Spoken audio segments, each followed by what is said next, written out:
na biologia eu entendi que existe uma parte da ciência que é muito interessante, mas talvez, enfim, conjunto de propósito e ansiedade, eu queria uma coisa aplicada. Eu trabalhei com uma tinta que impedia encrustamento e era bom para a indústria naval e demorava 15 anos para ir pro mercado. Falei, caralho, 15 anos é muita coisa, não vai dar tempo.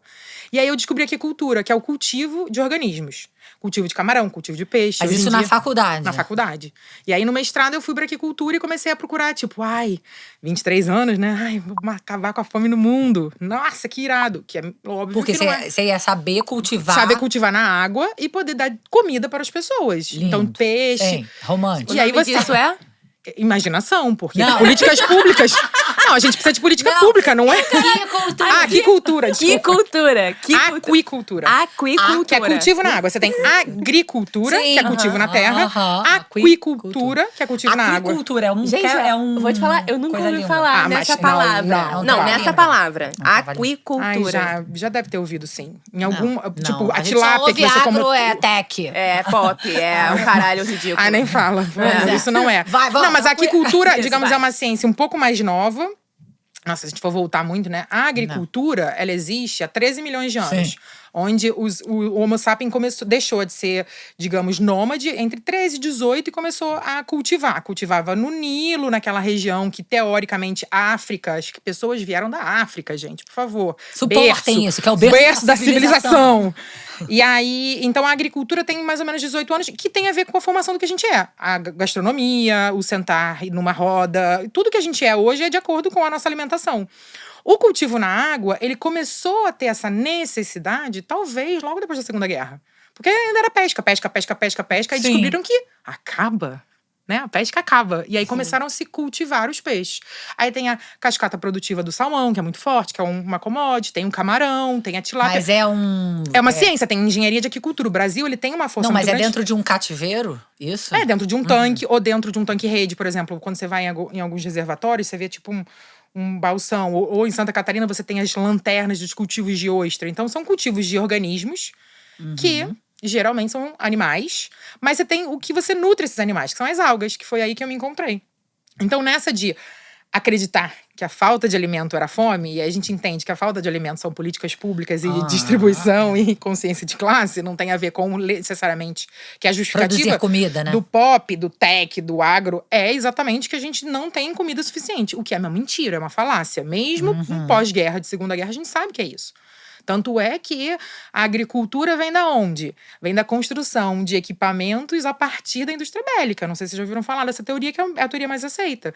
Os tanques da Segunda Guerra e as pólvoras que eram feitas de nitrogênio e fósforo se migraram para a indústria de agricultura.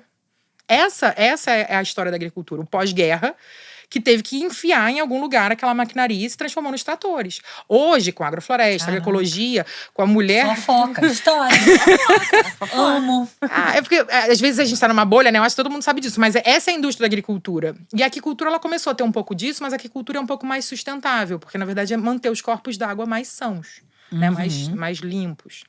E aí eu comecei a trabalhar com as algas, que nem a gente tem a árvore que o animal come, na aquicultura você tem a alga que o animal come. Tá, Por esse exemplo, foi o mestrado. Meu mestrado. Não sei se vocês sabem, mas o salmão, que cor é o salmão? Laranja. Vermelho, laranja. Vermelho. Por que ele tem essa cor? Porque ele come come. algumas algas que tem beta-caroteno e astaxantina que dão essa coloração. Os primeiros salmões que foram cultivados, eles eram brancos, que nem truta. E eles perderam o valor de mercado. Porque por mais que a Mas pessoa tinham acredite... menos ômega 3? Tinham.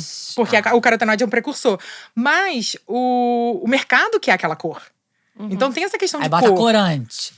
Exatamente. E uma coisa que também que é muito legal, essa alga também é muito importante no Japão, porque existe uma cultura por trás do Japão que todas as festividades você tem que pintar as coisas de vermelho.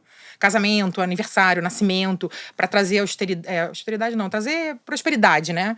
E eles sempre querem corantes naturais. Então o beta-caroteno, a astaxantina, que vem de algumas algas, são de grande importância para esse mercado cultural, né? No caso do Japão.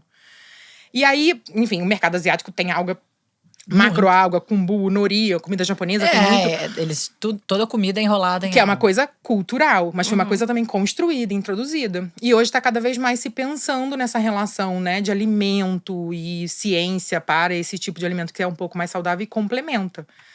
E aí, do meu mestrado, eu fui fazer o doutorado em Israel.